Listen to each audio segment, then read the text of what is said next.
ada bantuan-bantuan yang tidak tepat sasaran, yang mestinya tidak menerima malah menerima, yang mestinya menerima malah tidak menerima. Banyak sekali itu ya di berbagai bidang gitu, termasuk subsidi listrik, subsidi ini, nah termasuk bansos-bansos.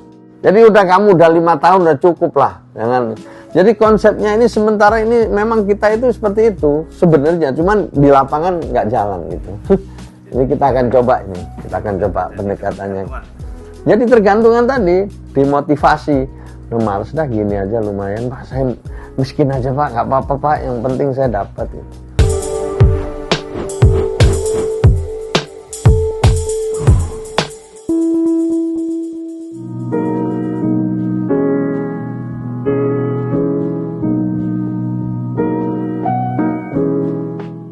Jadi yang pertama, sasaran Kemensos itu ada 12 pas istilah saya itu. Salah satunya adalah mengatasi masalah kemiskinan. Yang berhak untuk menentukan persentase kemiskinan menurut undang-undang adalah BPS. Dan terakhir BPS merilis ada 9,03% warga kita yang berada di bawah garis kemiskinan. Itu setara dengan 25,22 juta jiwa. Dari 25 itu juta itu masih ada sekitar 2 juta ya, 2 juta lebih itu masuk dalam kategori 0,83%, sekitar 2 juta lebih ya yang masuk dalam kategori miskin ekstrim. Nah, sejak zaman Pak Jokowi itu memang ada upaya keras untuk supaya kita mengatasi masalah kemiskinan ekstrim, yang kemudian disusun beberapa program, turun akhirnya menjadi tinggal 0,83 lah. Ini oleh Pak Prabowo diharapkan dalam 2 tahun ke depan itu bisa sampai 0%, yang 0,8 ini. Sementara sisanya yang tadi kita sebut 9,03 itu dalam 5 tahun turun menjadi di bawah 6%. Itulah kondisi sekarang, existingnya sekarang.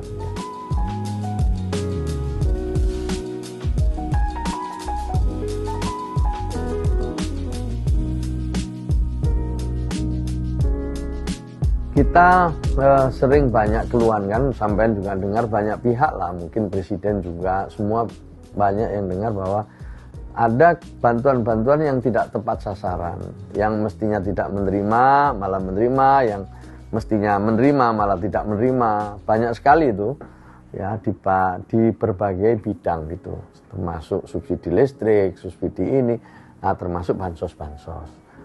Nah itu dirasakan memang ya situasi yang tidak sepenuhnya sesuai dengan kenyataan. Sementara yang kedua, lembaga, kementerian itu juga ada yang punya data sendiri-sendiri. BKKBN, Kementerian Sosial, Bappenas, ya, juga ada PMK yang kemarin digunakan untuk mengatasi kemiskinan ekstrim itu. Nah, dari sinilah kemudian ada arahan dari Presiden supaya kita bisa mewujudkan data tunggal yang belum pernah ada sejak Indonesia merdeka.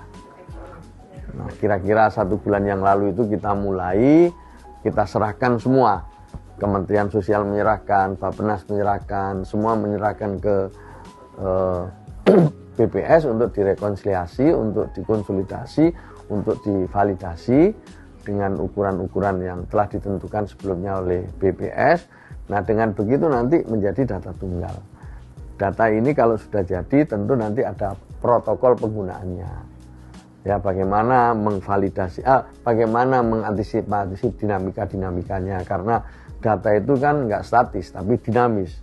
Ya, ada yang meninggal, ada yang pindah tempat, ada yang naik kelas, ya, ada yang turun. Nah, jadi ini akan terus dicoba diupdate gitu dari hari ke hari, dari bulan ke bulan dan seterusnya.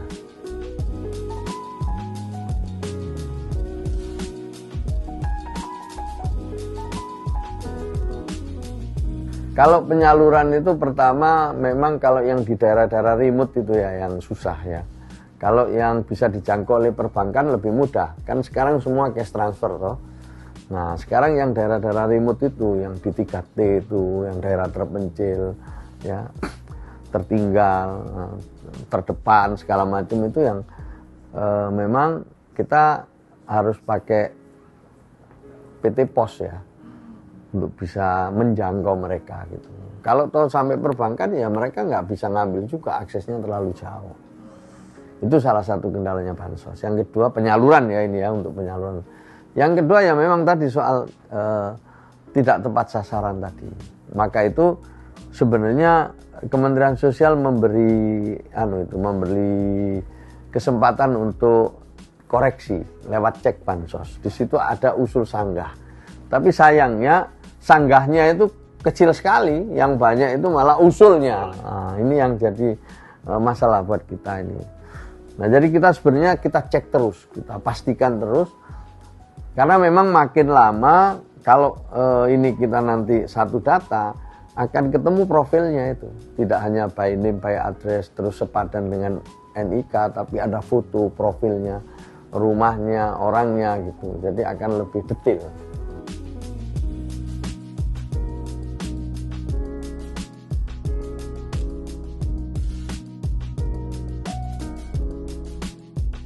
Ya kita kan masih baru ini ya, saya baru 1 bulan lebih, hampir 2 bulan lah berada di sini, terus mempelajari historinya seperti apa para penerima manfaat ini.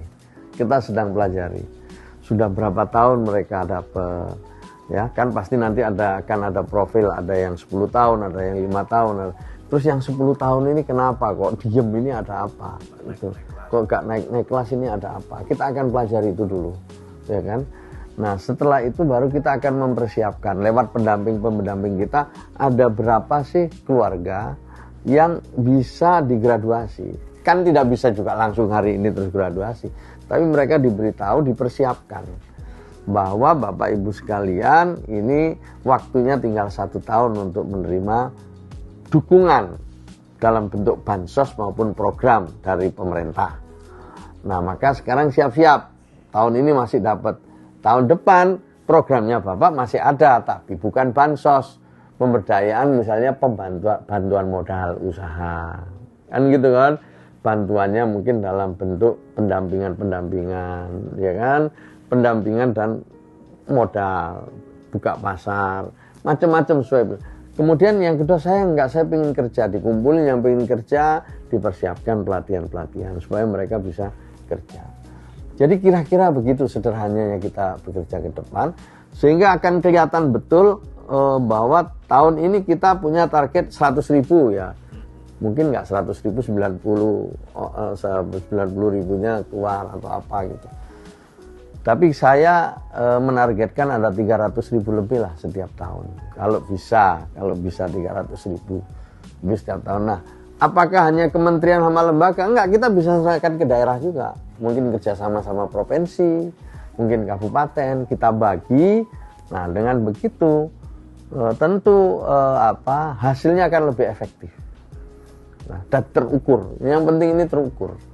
Jadi kamu udah 5 tahun udah cukup lah. Jangan. Jadi konsepnya ini sementara ini memang kita itu seperti itu sebenarnya, cuman di lapangan nggak jalan gitu. Ini kita akan coba pendekatannya. Jadi tergantungan tadi, dimotivasi. Males dah gini aja lumayan Pak, saya miskin aja Pak, nggak apa-apa Pak, yang penting saya dapat gitu. Nah, itu yang menurut saya perlu kita koreksi.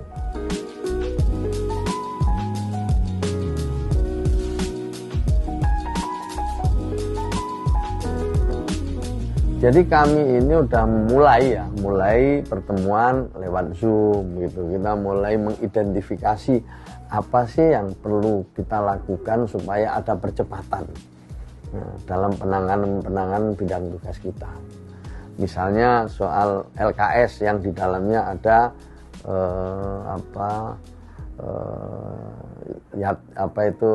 panti asuhan.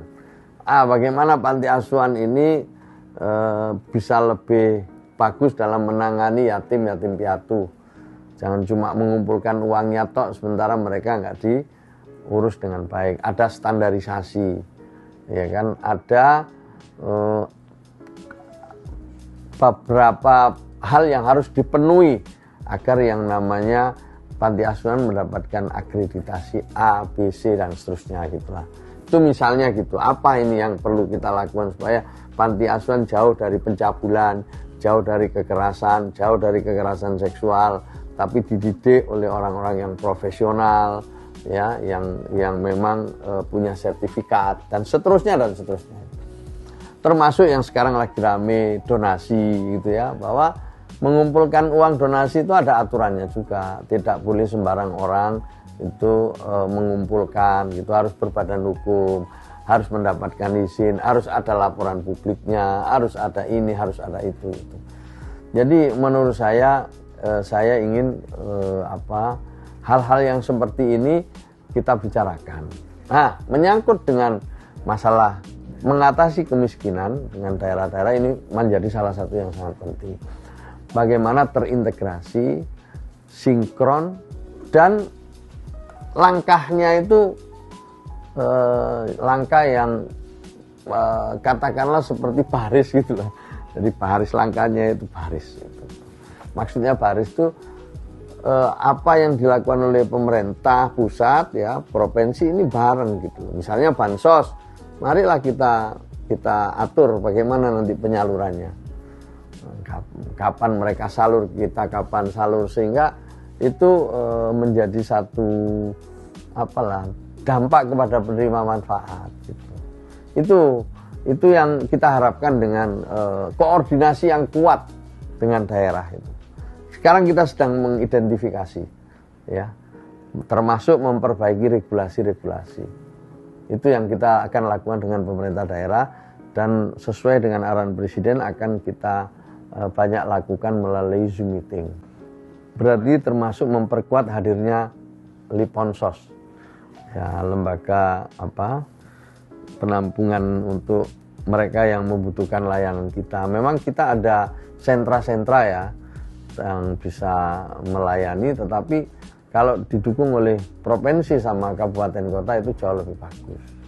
Misalnya bagaimana kita mengatasi gelandangan, ya, jangan sampai ada gelandangan yang tinggal di sembarang tempat gitu. Itu kan harus kita tangani dengan baik. Kemudian yang bermasalah mental seperti ODGJ kalau dulu disebut, itu gimana juga bisa ditangani, jangan sampai pindah tempat dari kabupaten satu ke kabupaten lain.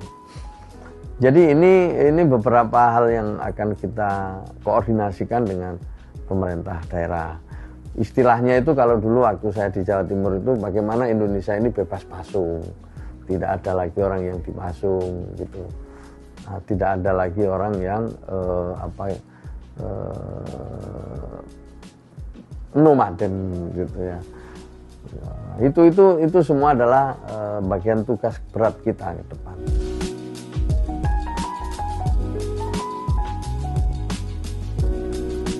Ya memang harapannya mereka juga dapat anggaran gitu ya, dapat bantuan khusus gitu untuk koordinasi paling enggak, untuk apa ya ada. Coba kita pikirkan peluangnya seperti apa. Kita lagi inventarisir. Kalau memungkinnya kita akan usulkan ke Kementerian Keuangan. Mereka ada yang minta dekon, ada DAK, dana alokasi khusus untuk penanganan masalah sosial. Kabupaten kota, kalau kabupaten kota banyak banget, tapi kalau provinsi itu umumnya sih mereka memang juga ingin mendapatkan dana dekon itu, tapi ya semuanya tergantung kondisi lah nanti. Ya, itu kalau kita lihat memungkinkan ya baru. Sekarang ini ya kita masih mendengar, tahapnya itu masih mendengar. Toh 2025 kan bisa diketok udah. Paling kalau toh ada aspirasi baru kita akan proses di tahun 2025 untuk dianggarkan di tahun 2026. Ya, yang paling penting lagi ini proses bisnisnya. Jadi kami itu memulai tadi dengan data, ya kan, data. Oke, data sudah ada masuk di dalam data. Lalu proses berikutnya adalah perlindungan dan jaminan sosial. Ya, yang menyangkut hak-hak dasar dulu. Bagaimana mereka supaya daya belinya masih bisa dipertahankan, kemudian kebutuhan pangannya tercukupi, bisa menyekolahkan anak. Kalau sekolahnya kan sudah gratis, tapi berangkat sekolahnya itu kan kadang masalah. Maka kita dukung ini untuk berangkat pulang sekolah sambil jajan di sekolah. Punya bayi, bagaimana asupan bayi, maka kita bantu, misalnya 200.000 per 3 bulan gitu misalnya. Jadi itu semua bersyarat bantuan-bantuan kita.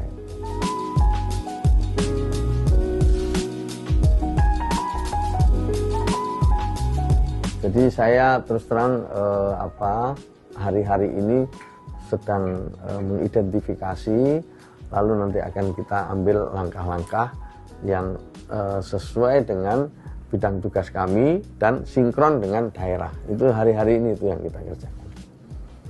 Jadi tetap di situ. Jadi kalau data, setelah itu perlindungan sosial, setelah itu naik ya. Kalau yang perlu direhab. Ada namanya Dirjen Rehabilitasi Sosial di sini. Rehab itu artinya mengembalikan fungsi-fungsinya kembali utuh, fungsi-fungsi sosialnya kembali utuh. Misalnya contoh sederhana, ada kepala keluarga ya sehat, ini tiba-tiba sakit, stroke lah. Nah, kalau stroke kan dia nggak bisa utuh kalau fungsi sosialnya, maka dia disembuhkan dulu, direhab dulu sampai dia sehat, fungsi-fungsi sosialnya utuh. Nah kemudian dia kembali ke pemberdayaan. Kalau yang ada perlu direhab, tapi kalau enggak ya langsung dia ke pemberdayaan. Nah di pemberdayaan ini kata kuncinya. Nah setelah pemberdayaan itu baru graduasi, sehingga kerja kita itu terukur antara yang ada di dalam data ini diproses, kemudian ada outputnya. Output itu yang sifatnya keluaran pertama, terus jadi outcome, ada dampak. Nah, berikutnya nanti ada benefit gitu. Terus ada yang terakhir dampaknya jangka panjang. Jadi ada terukur itu. Gitu. Jadi kita ingin terukur sekali. Gitu. Jadi setiap tahun keluarannya jelas. Alhamdulillah sekarang sudah ada misalnya kita punya keluarga harapan, program keluarga harapan 10 juta kan yang kita sasar, 10 juta kakak. Nah ini setiap tahun berapa bisa keluar dari situ? Masa ya 10 juta terus? Kan harusnya jadi paling enggak 9.500.000, nanti jadi 9 juta. Kan harus turun begitu, Pak. Lah tetap ya jadi ya dimotivasi tadi itu. Gitu. Nah, ini pendekatan kita yang kita rubah itu.